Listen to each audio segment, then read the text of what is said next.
नमस्कार दोस्तों। मैं हूं आपका होस्ट और आप सुन रहे हैं नाइटमेयर डर की दस्तक। दोस्तों, हर बार की तरह आज भी मैं आप लोगों के लिए एक बेहद डरावनी कहानी लेकर आया हूं, इसलिए इस कहानी को लास्ट तक जरूर देखें। आज की कहानी हमें राम सिंह ने भेजी है, जो पेशे से एक ट्रक ड्राइवर हैं। तो दोस्तों, कहानी को शुरू करने से पहले आप हमारी इस वीडियो को लाइक करके चैनल को सब्सक्राइब जरूर कर लें।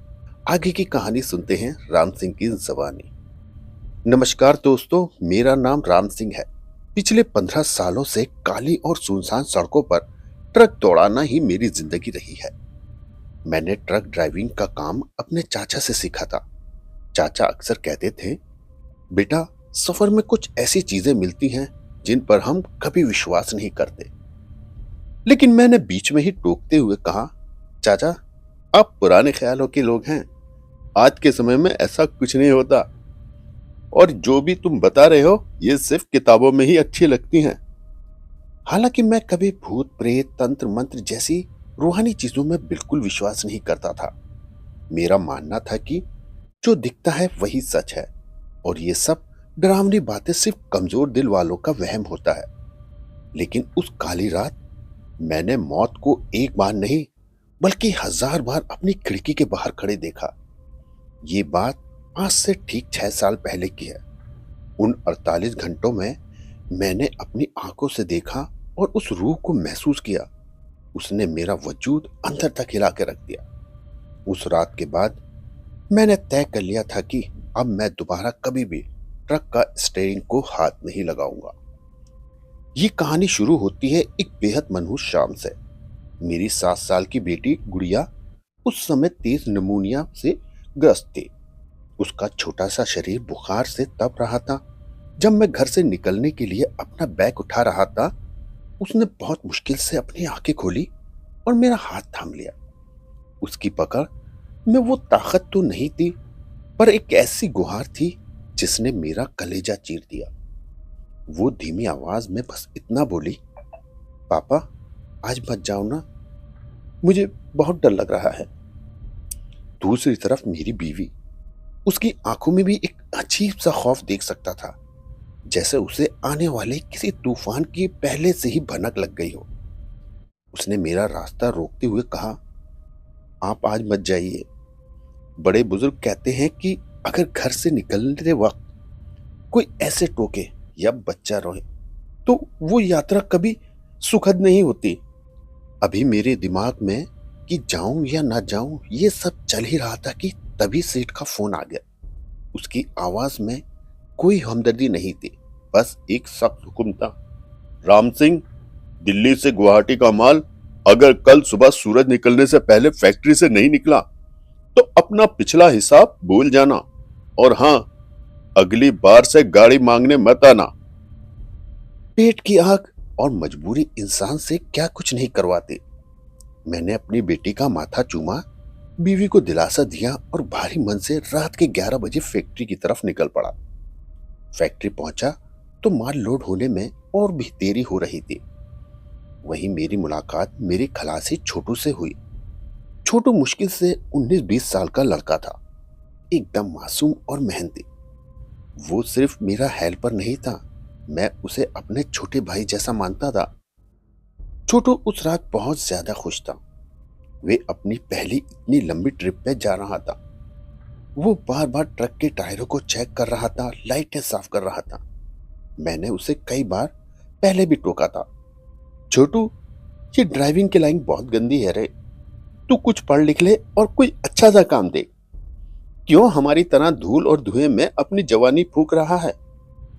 पर वो बस एक प्यारी सी मुस्कान के साथ कहता, उस्ताद, एक दिन देखना, मैं आपकी तरह इस हाईवे का सबसे बड़ा ड्राइवर बनूंगा।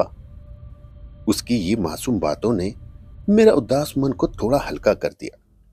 मैंने ट्रक का दरवाजा खोला, केबिन में बैठकर महाकाल का नाम लिया और ट्रक स्टार्ट कर दिया। लेकिन जैसे ही गियर डालकर मैंने क्लच छोड़ा, ट्रक के सामने एक काली बिल्ली ने रास्ता काट दिया। मैंने उसे भी एक वहम समझकर अनसुना कर दिया। मुझे क्या पता था कि जिस मासूम लड़की की बातों पर अभी मैं मुस्कुरा रहा हूं, उसे मैं खुद अपने हाथों से साक्षात मौत के जबड़े में ले जा रहा हूं। सफर के पहले 24 घंटे तो जैसे तैसे बीत गए। हाईवे पर ट्रक दौड़ाते समय मन में कहीं ना कहीं बेटी की फिक्र बनी हुई थी। पर छोटू छोटू अपनी बातों से लगातार मेरा ध्यान बांटे हुए था। वे मुझे गांव के किस्से सुनाता, अपनी माँ के सपनों की बातें करता। पर जैसे ही हम बिहार और बंगाल बॉर्डर के करीब पहुंचे, आसपास की जगह थोड़ी अजीब हो गई। मानो जैसे पेड़ पौधे सूख रहे हों और जगह जैसे बंजर हो गई हो। अभी हम कुछ दूर ही चले थे कि अचानक हाईवे पर गाड़ियों की रफ्तार थम गई। दूर दूर तक सिर्फ ट्रक की हेडलाइट दिखाई दे रही थी। मैंने ट्रक रोका और नीचे उतरकर एक चाय वाली टपरी के पास गया। वहां पता चला कि आगे पहाड़ का एक बड़ा हिस्सा सड़क पर गिर गया है और नेशनल हाईवे को पूरी तरह मलबे में ढक दिया है। पुलिस वाले ने साफ कहा, 2 दिन तक तो यहां से हिलने की सोचना भी मत उस्ताद, रास्ता पूरी तरह से बंद है। मेरा माथा टनका। 2 दिन रुकने का मतलब था सीट की भारी पेनल्टी और घर पर बीमार बेटी की दवा के पैसों में कटौती। मैं चाय का गिलास थामे माथे पर हाथ रखकर बैठा ही था, तभी मेरे पीछे से एक भारी और अजीब सी आवाज आई। समय बहुत कम है ड्राइवर बाबू, रुकोगे तो पीछे रह जाओगे और समय से निकलोगे तो बच जाओगे। मैंने घबराकर पीछे मुड़ के देखा तो वहां एक अधेड़ उम्र का आदमी खड़ा था। उसका चेहरा धुएं और धूल से ऐसा सना था कि उसको पहचानना बहुत मुश्किल था। लेकिन उसकी आंखें एकदम पीली, जैसे पीलिया का मरीज हो। उसने एक गंदा सा हाथ उठाकर पीछे की तरफ इशारा कहा, ड्राइवर साहब, यहां से 5 किलोमीटर पीछे एक कच्चा मोड़ है। वो रास्ता नीलगंज के जंगलों से होकर गुजरता है। 60 किलोमीटर का फेर है, पर सीधे हाईवे पर उस पार निकल जाओगे। लेकिन मुझे चाचा ने ड्राइविंग का एक नियम सिखाया था, जिस रास्ते की जानकारी ना हो उस रास्ते पर कभी ट्रक मत मोड़ना। लेकिन मुझे समय पर भी तो पहुंचना था, इसलिए मैंने छोटू से पूछा तो छोटू बोला, उस्ताद, 2 दिन यहां रुकने से अच्छा है कि हम वो शॉर्टकट ले लें, सुबह तक माल भी पहुंच जाएगा। मैंने भी बिना कुछ ज्यादा सोचे ट्रक में बैठा और उस अधेड़ उम्र के बताए हुए रास्ते की तरफ मैंने अपना ट्रक मोड़ दिया। जैसे ही हमने ट्रक को उस कच्चे रास्ते पे उतारा, हाईवे का शोर अब धीरे धीरे खत्म होता जा रहा था। सन्नाटा इतना गहरा था कि हमारे ट्रक के टायरों के नीचे दबती सूखी टहनियों की आवाज भी किसी के चीखने जैसी लग रही थी।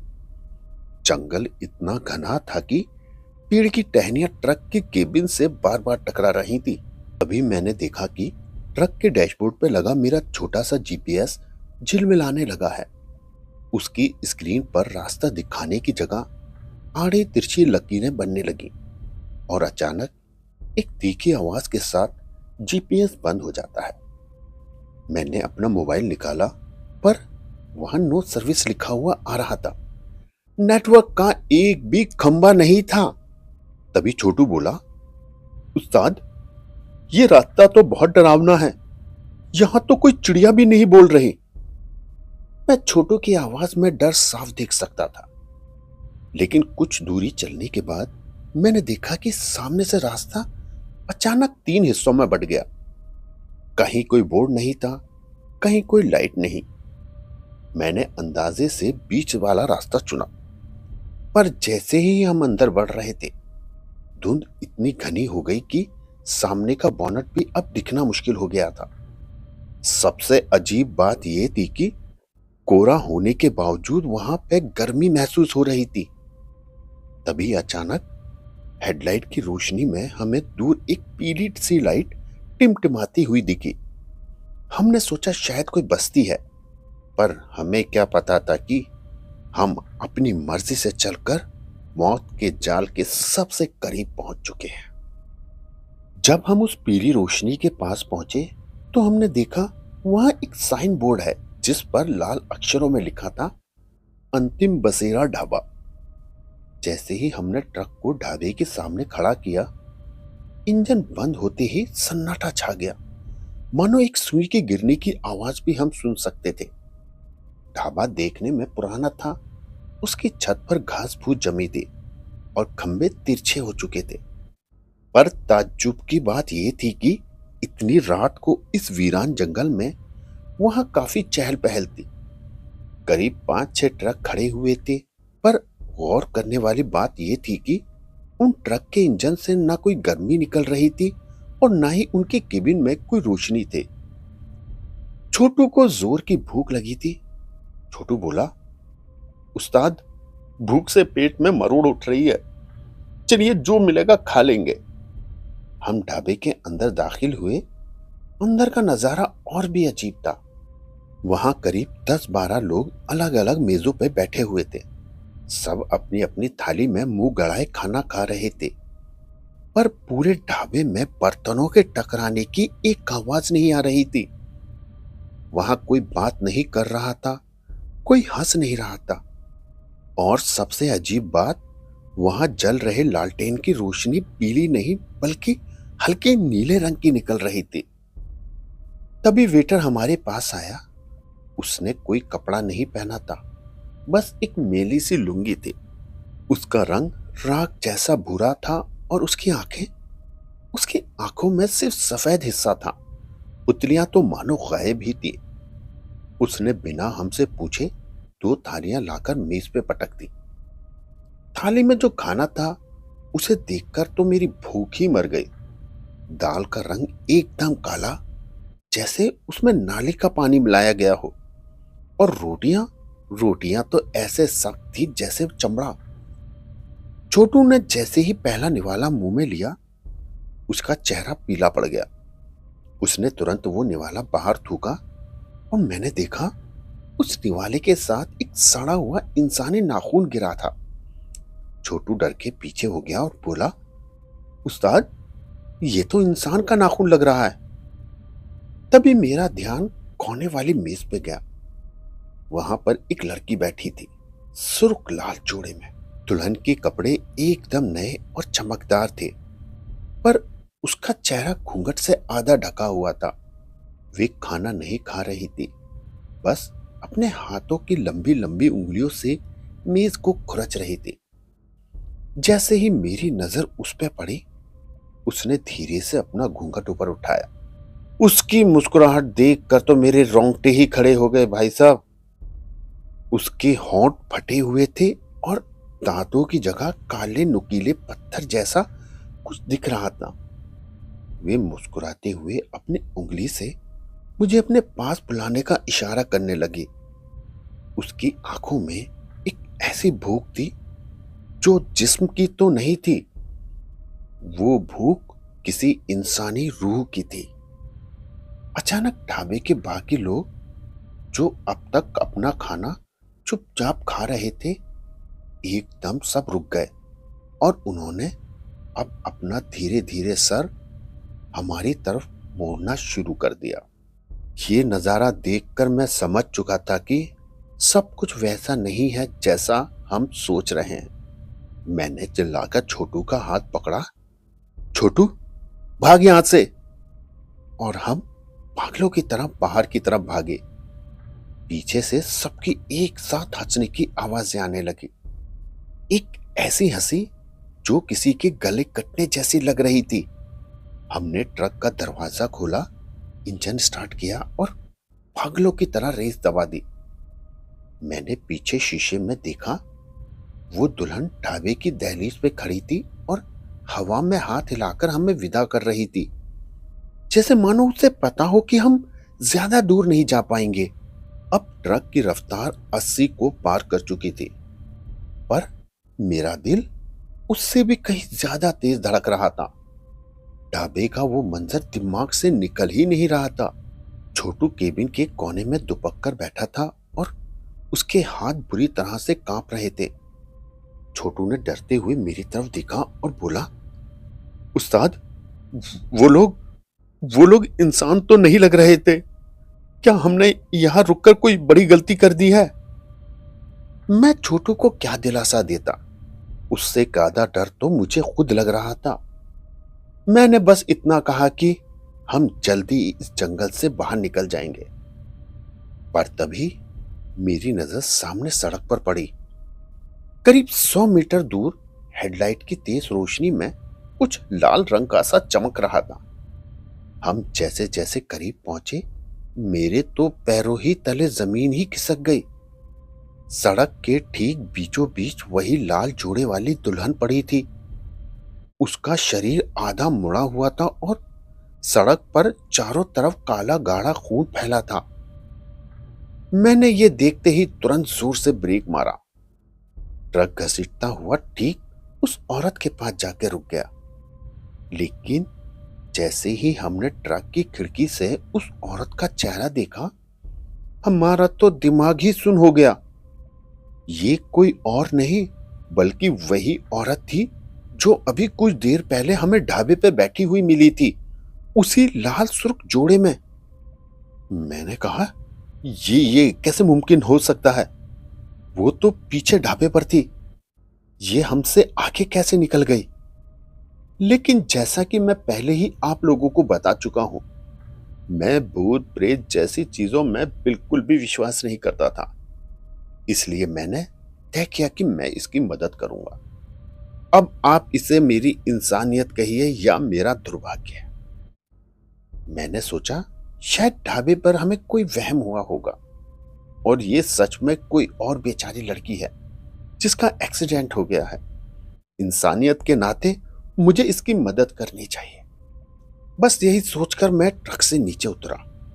चारों तरफ घना जंगल था और एक अजीब से जानवरों की आवाज गूंज रही थी। मैं उसके करीब पहुंचा और बोला, बहन जी, आप ठीक तो है ना? जैसे ही मैंने उसके कंधे पर अपना हाथ रखा, मुझे ऐसा लगा जैसे मैंने किसी बर्फ के टुकड़े को छू लिया हो। वे धीरे से पलटी। उसका आधा चेहरा बालों से ढका था, पर जो हिस्सा दिख रहा था वो पीला और बेजान था। उसने अपनी सफेद पड़ चुकी आंखों से मेरी तरफ देखा। ताज्जुब की बात यह थी कि इतनी गहरी चोटों के बावजूद वो औरत लगातार मुस्कुरा रही थी। फिर उस औरत ने बहुत ही विनती भरी निगाहों से मेरी तरफ देखा और बोली, ड्राइवर भैया, बहुत चोट लगी है, आगे मेरी बस्ती है, बस वहां तक पहुंचा दो। आज मेरी शादी है, सब लोग मेरा इंतजार कर रहे होंगे। उसकी आवाज इतनी मीठी और सम्मोहक थी कि मेरा सारा डर मानो जैसे हवा में गायब हो गया हो। मुझे उस पर तरस आने लगा। लेकिन छोटू छोटू मुझे लगातार बोल रहा था कि उस्ताद, सब कुछ ठीक नहीं लग रहा, किसी तरह बस यहां से बाहर निकल जाओ और मेन हाईवे तक पहुंचो। लेकिन मैंने उसकी हर बात को अनदेखा कर दिया, यहां तक कि मैंने गुस्से में उसे झड़क भी दिया। इसके बाद मैंने उस औरत को सहारा देके उठाया, लेकिन यकीन मानो वो इतनी हल्की जैसे मैंने किसी इंसान को नहीं बल्कि कपड़ों के एक छोटे से गट्ठर को उठाया हो। अब जैसे ही हमने उसे ट्रक के केबिन वाली 20 सीट पे बैठाया, ट्रक के अंदर एक बहुत ही अजीब सी गंध भर गई। वो दुल्हन बनी औरत बिल्कुल शांत बैठी थी, पर उसका घूंघट अपने आप हिल रहा था। वे बस मुझे अपने घर का रास्ता बताने के लिए बोल रही थी। यहां से बाएं मुड़ जाना भैया, छोटा रास्ता है, जल्दी पहुंच जाओगे। उसने एक पतली सी पगडंडी की तरफ इशारा किया, जहां की तरफ सिर्फ अंधेरा ही अंधेरा पसरा हुआ था। छोटू उसे तिरछी निगाहों से लगातार देख रहा था और डर के मारे कांप रहा था। मैं उसके चेहरे का डर साफ देख सकता था। मैंने पूछा, क्या बात है छोटू? तो छोटू ने मेरे कान पे आके धीरे से फुसफुसाया, उस्ताद, इसके पैरों की तरफ देखो। मैंने ट्रक चलाते हुए हल्की सी तिरछी निगाहों से नीचे की ओर देखा। मुझे कुछ भी अजीब नहीं लगा, लेकिन मैं फिर से घबराकर ध्यान से नीचे की तरफ देखा तो मेरा तो गला ही सूख गया। साड़ी के नीचे से उसके जो पैर दिख रहे थे, उनकी एड़ियां आगे की तरफ थी और उसके पंजे पीछे की तरफ मुड़े हुए थे। उस समय का मंजर मैं आपको शब्दों में बयां नहीं कर सकता। ये पहली बार था जब मुझे विश्वास हो गया कि मेरे चाचा सच कहते थे। अब मेरे हाथ स्टीयरिंग पर ही जम गए थे। तभी दुल्हन धीरे से मेरी तरफ मुड़ी। उसके चेहरे से बाल हटे और उसने अपना अब पूरा चेहरा दिखाया। उसकी खाल जगह जगह से लटक रही थी और आंखों की जगह सिर्फ काले गड्ढे थे। इसके बाद उसने एक खौफनाक हंसी हंसी और बोली, क्या हुआ ड्राइवर भैया, रास्ता पसंद नहीं आया? अब तक मेरे जिस्म का कतरा कतरा चीख कर कह रहा था, काश आज मैंने अपनी बेटी की बात मान ली होती तो शायद आज मेरे साथ ये ना होता। मैं सोच रहा था कि यहां से भाग जाऊं, लेकिन वो दुल्हन बीच में बैठी थी और छोटू दूसरी तरफ खिड़की से सटकर बैठा था। ट्रक उस पतली पगडंडी पर धीरे धीरे रेंग रहा था, जहां पेड़ की टहनियां केबिन के ऊपर ऐसे गिर रही थी जैसे कोई बड़ा सा पिंजरा हमें कैद करने की कोशिश कर रहा हो। यकीन मानो, स्टीयरिंग तो मेरे हाथ में था, लेकिन ट्रक शायद उस डरावनी औरत की मर्जी से सिर्फ उसी दिशा में चल रहा था जहां वो उसे चलाना चाह रही थी। अचानक उस दुल्हन ने एक ऐसी आवाज निकाली जो किसी इंसानी गले से तो निकल नहीं सकती, एक लंबी और तीखी हिचकी जैसी। रुको! मैंने झट से ब्रेक मार दिया। हेडलाइट की पीली रोशनी में एक विशाल नीम के पेड़ के नीचे मुझे एक बूढ़ी औरत दिखाई थी। उसने सफेद रंग की साड़ी पहनी थी, पर वो साड़ी इतनी सफेद थी कि अंधेरे में भी साफ चमक रही थी। उसके बाल घुटनों तक आ रहे थे और उसने अपना मुंह एक पुराने फटे हुए आंचल से ढक रखा था। इसके बाद वो दुल्हन औरत बोली, ड्राइवर भैया, वो मेरी माँ है, उसे भी साथ ले चलो। उसकी आवाज में अब वो मिठास नहीं थी, बल्कि एक डरावने राक्षस जैसी आवाज थी। बुढ़िया जैसे ही ट्रक की तरफ बढ़ी, मुझे ऐसा लगा जैसे हवा की गति अपने आप रुक गई हो। उसने जैसे ही पायदान पर अपना पैर रखा, केबिन के अंदर चढ़ी, पूरा ट्रक का सस्पेंशन ही चरमरा उठा। ऐसा महसूस हुआ जैसे किसी ने कुंटल भर लोहा या कोई भारी पत्थर ट्रक के केबिन में रख दिया हो और टायर जमीन में धंसने लगे। वे बुढ़िया मेरे ठीक बगल वाली ड्राइवर सीट पे आके बैठ गई। उसके शरीर से एक ऐसी ठंडी लहर निकल रही थी कि मेरी हड्डियों में भी अब दर्द होने लगा।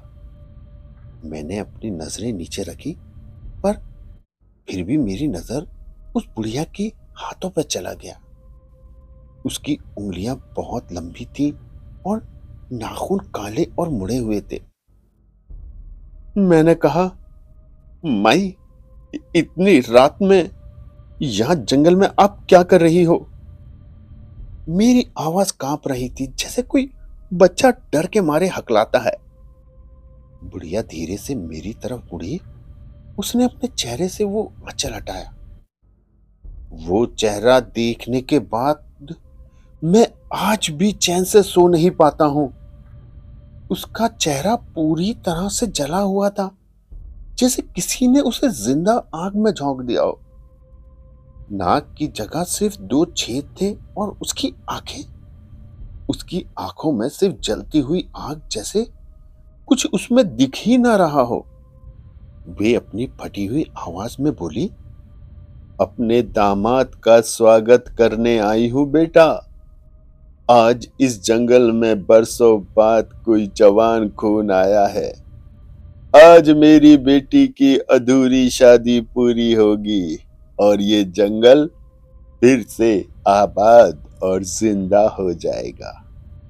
उधर छोटू ये बातें सुनकर बुरी तरह से रोने लगा और बोला, उस्ताद, मुझे घर जाना है। उस्ताद, मुझे घर ले चलो, गाड़ी मोड़ो। पर अब मोड़ने की तो जगह ही नहीं थी। तभी उस बुढ़िया ने एक हाथ मेरे गियर लीवर पर रख दिया उसके हाथ का स्पर्श ऐसा था जैसे किसी ने जलता हुआ कोयला मेरी चमड़ी पर रख दिया हो। वो बुढ़िया एक डरावनी हंसी के साथ बोली, आगे देख ड्राइवर, बारात खड़ी है। मैंने सामने देखा तो पेड़ों के बीच एक रोशनी का गोला सा दिखा। जैसे जैसे हम करीब पहुंचे, वे रोशनी मशालों में अब तब्दील हो गई। वहां एक पूरा गांव जो अब तक अंधेरे में छिपा था, अचानक हमारे सामने आ गया। पर वहां की हवा में खुशबू नहीं बल्कि शमशान की राख का धुआं था। वे सब हमें देख रहे थे और उनके गले से एक ही आवाज आ रही थी, दूल्हा आ गया, बलि का समय आ गया। वे गांव नहीं था साहब, वो खंडरों का एक ऐसा जमावड़ा था जहां मौत का बसेरा होता है। चारों तरफ मशालें जल रही थी, पर उनकी आग लाल नहीं बल्कि नीली थी। तभी अचानक बुढ़िया मेरे कान के पास आई और बोली, उतरिए ड्राइवर साहब, मेहमान आपका इंतजार कर रहे हैं। उसकी ठंडी सांसें मेरे गले पर बर्फ की तरह चुभ रही थी। अब मरता क्या नहीं करता, उनकी बात मानने के सिवा मेरे पास अब कोई रास्ता नहीं था। इसलिए मैं और छोटू ट्रक से नीचे उतर गए। जैसे ही हम नीचे उतरे, दर्जन बारातियों ने हमें घेर लिया। उन बारातियों को करीब से देखने पर हमारा खौफ अब और भी बढ़ गया। उनके जिस्म पर खाल की जगह सड़ा हुआ मांस लटक रहा था और उनकी पोशाकें मिट्टी और खून में सनी थी। ढोल बज रहे थे, पर वे ढोल चमड़े के नहीं बल्कि इंसानी हड्डियों के ढांचे पर चढ़ी खाल से बने थे। उनकी थाप पर बाराती नाच रहे थे, पर उनका सिर 180 डिग्री तक पीछे घूमे हुए था। अचानक चार लंबे साये ने छोटू को पकड़ लिया। छोटू चिल्लाया, उस्ताद, उस्ताद मुझे बचाओ, मुझे मार देंगे ये, मुझे मुझे मरना नहीं है। पर उन सायों में ऐसी ताकत थी कि छोटू का संघर्ष किसी काम ही नहीं आया। उन्होंने उसे एक ऊंचे चबूतरे पर ले जाकर खड़ा कर दिया। फिर वो दुल्हन, जो अब पूरी तरह से चुड़ैल का रूप ले चुकी थी, उसके पास गई और अपनी काली जुबान उसके चेहरे पर फेरने लगी। बोली, मेरा दूल्हा मिल गया। अब उसकी आवाज ऐसी थी जैसे सैकड़ों कुत्ते एक साथ रो रहे हो। उन्होंने छोटू के कपड़े फाड़ दिए और उसे एक पुराना खून से सना हुआ रेशमी जोड़ा और सहरा पहनाने लगे। छोटू की आंखें अब धीरे धीरे सफेद होने लगी थी, जैसे उसका दिमाग अब उसके वश में ही ना रहा हो। दुल्हन की मां, वो जली हुई बुढ़िया, मेरे पास आई और एक डरावनी हंसी के साथ बोली, ड्राइवर साहब, हैरान मत हो, आज तेरी बलि ये लड़का चढ़ाएगा। जब ये अपने सबसे अजीज इंसान का खून करेगा, तभी ये हमेशा के लिए इस अंधेरी दुनिया का राजा बनेगा और मेरी बेटी का सुहाग अमर होगा। ये सुनकर मेरे तो पैरों तले ही जमीन खिसक गई। मुझे समझ आया कि असली खेल ये नहीं था कि वे हमें मारना चाहते थे। असली खेल तो ये था कि वो छोटू के हाथ मेरा कत्ल करवाकर छोटू को कातिल बनाकर अपनी जमात में शामिल करना चाहते थे। तभी अंधेरे से एक आदमी निकल कर आया।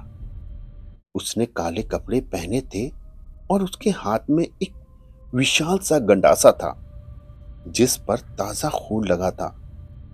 उसने वो हथियार छोटू के हाथ में थमा दिया।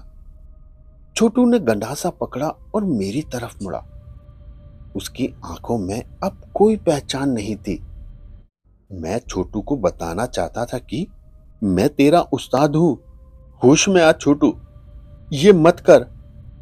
लेकिन मेरे तो गले से अब आवाज ही नहीं निकल रही थी, मानो कि मैं बोलना ही भूल गया हूं। तभी सारे बाराती चिल्लाने लगे, बलि बलि बलि बलि। अब ढोल की रफ्तार भी बहुत तेज हो गई थी। छोटू धीरे धीरे मेरी तरफ बढ़ने लगा। मैंने भागने की कोशिश की, पर दो बारातियों ने मेरे हाथ पीछे से पकड़ लिए। मेरा सिर चकराने लगा। हवा में अब ऑक्सीजन कम होने लगी और मुझे ऐसा लगा जैसे मेरी आंखों के सामने कोई काला पर्दा गिर रहा हो, और मैं फिर कुछ देर बाद वहीं बेहोश होकर गिर पड़ा। जब मेरी आंख खुली तो मैं एक बहुत बड़े विशाल काले पत्थर के ऊपर चित लेटा हुआ था। मेरे हाथ और पैर जंजीर से बंधे थे। मेरे चारों तरफ आग का एक गोला बना हुआ था। मैंने ऊपर देखा, छोटू हाथ में वही गंडासा लेके खड़ा था। उसका चेहरा किसी दरिंदे जैसा लग रहा था। अब मुझे अपनी मौत नजदीक दिखाई दे रही थी और मुझे रह रहकर अपनी बीवी और बच्चों की याद आ रही थी कि आज मत जाओ। काश मैं उनकी बात मान लेता तो शायद आज मैं जिंदा होता। लेकिन मैंने उम्मीद नहीं हारी। मैं फिर बोला, छोटू, ये क्या कर रहा है भाई? होश में आ। पर मेरी आवाज उस भारी शोर शराबे में कहीं दब गई। अब मैंने अपनी पूरी ताकत लगाकर बोलना चाहा, तभी जंगल के सबसे गहरे अंधेरे को चीरती हुई एक खड़खड़ाती आवाज आई। हर हर महादेव! एक अघोरी बाबा, जिनके शरीर पर सिर्फ भस्म लगी थी और हाथ में पीतल का एक भारी चिमटा था, भीड़ को चीरते हुए सामने आए। उन्होंने जोर से अपना चिमटा जमीन में पटका। एक ऐसा धमाका हुआ कि आधे बाराती तो धूल की तरह आसपास में उड़ गए। बाबा ने चिल्लाकर कहा, राम सिंह, अपनी आंखें बंद मत करना। ये सब सिर्फ एक माया है। ये तुझे तेरे ही कर्मों का हिसाब देने के लिए बुलाए हैं। इसके बाद बाबा ने अपनी पोटली से काली राख निकाली और आग के कुंड में फेंक दी। एक जोरदार धमाका हुआ।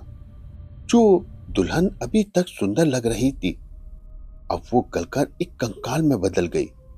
बाबा ने अपने कमंडल से पानी छोटू के ऊपर छिड़का। पानी गिरते ही छोटू के शरीर से एक काला धुआं निकला और छोटू बेहोश होकर वहीं जमीन पे गिर पड़ा। फिर बाबा ने मेरी जंजीरें तोड़ी और मुझे ऊपर उठाया। मैंने बाबा से अपनी जान बचाने की विनती की तो बाबा बोले, ये सब बहुत शक्तिशाली हैं, लेकिन मैं फिर भी तेरी और छोटू की जान बचा लूंगा। आगे बाबा ने कहा, तू यहां से भाग जा। ये मेरा मंत्र इन्हें सिर्फ कुछ ही देर रोक पाएगा। तू अपनी जान बचा और इस लड़के को ले जा। फिर बाबा ने अपनी मशाल से जंगल में आग लगा दी ताकि वो रूहें पीछे हट सकें। मैंने बेहोश छोटू को अपने कांधे पे लादा और पागलों की तरह ट्रक की तरफ भागा। पीछे से वे पूरी रूहानी बारात जानवरों की तरह चीखते हुए मेरे पीछे दौड़ने लगी। वो दुल्हन, वो तो अब हवा में तैरती हुई मेरे करीब आ गई और चिल्लाने लगी, तू नहीं जा सकता, तूने हमें मारा था, तू नहीं जा सकता। मैंने तो ट्रक का दरवाजा खोला, छोटू को अंदर फेंका और जैसे तैसे ट्रक स्टार्ट किया। टायर मिट्टी में धंस रहे थे, पर मैंने एक्सीलेटर नहीं छोड़ा। ट्रक जैसे ही आगे बढ़ा, मुझे शीशे में दिखा कि बाबा उन हजारों रूहों के बीच अकेले खड़े थे और अपना चिमटा घुमाकर उन्हें रोक रहे थे। मैंने तब तक ट्रक नहीं रोका जब तक सूरज की पहली किरण ने हाईवे की डामर नहीं छू ली। हाईवे पे पहुंचते ही मुझे फिर से वही बाबा दिखाई दिए। मैंने ट्रक रोका और बाबा का धन्यवाद दिया। मैंने कहा, बाबा, ये सब क्या है? इन्होंने हमें ही क्यों चुना? बाबा की आंखों में एक अजीब सा गुस्सा और हमदर्दी थी। उन्होंने मेरी तरफ गौर से देखा और बोले, राम सिंह, ये आज की बात नहीं है। 20 साल पहले इसी नीलगंज रास्ते पर तूने शराब के नशे में एक बारात की बस को टक्कर मारी थी और डर के मारे तू तो भाग गया था। लेकिन उस हादसे में पूरी बारात, ये दुल्हन और उसकी मां जलकर मर गए थे। तूने सोचा तू बच गया, पर रूहें नहीं भूलती। वो 20 साल से इसी मोड़ पर तेरा इंतजार कर रही थी ताकि तुझे भी उसी तड़प का एहसास दिला सकें। ये सुनकर मेरे तो होश उड़ गए। 20 साल पहले का वो धुंधला सा हादसा जिसे मैंने अपने दिमाग के किसी कोने में दफन कर दिया था, आज फिर से जिंदा होकर मेरे सामने खड़ा था। छोटू ने इसके बाद ट्रांसपोर्टेशन का काम हमेशा के लिए छोड़ दिया। मैंने उसकी जॉब एक दफ्तर में लगवा दी और मैंने भी ट्रक ड्राइविंग का काम हमेशा हमेशा के लिए त्याग दिया और फिर कभी ट्रक के स्टीयरिंग को हाथ नहीं लगाया। इस बात को आज 6 साल हो गए हैं साहब। मैंने ट्रक उसी दिन छोड़ दिया था। अब मैं अपनी बेटी के साथ रहता हूँ। आज भी जब मैं किसी शादी का ढोल सुनता हूँ तो मुझे वही हड्डियों वाले ढोल की थाप सुनाई देती है और मेरा जिस्म पसीने से भीग जाता है। ये मेरी आप बीती है साहब। आपको हमारी ये कहानी कैसी लगी, आप हमें कमेंट बॉक्स में जरूर बताना। वीडियो अच्छी लगे तो वीडियो को लाइक करें, चैनल को सब्सक्राइब करें और अपने दोस्तों के साथ शेयर करना बिल्कुल ना भूलें।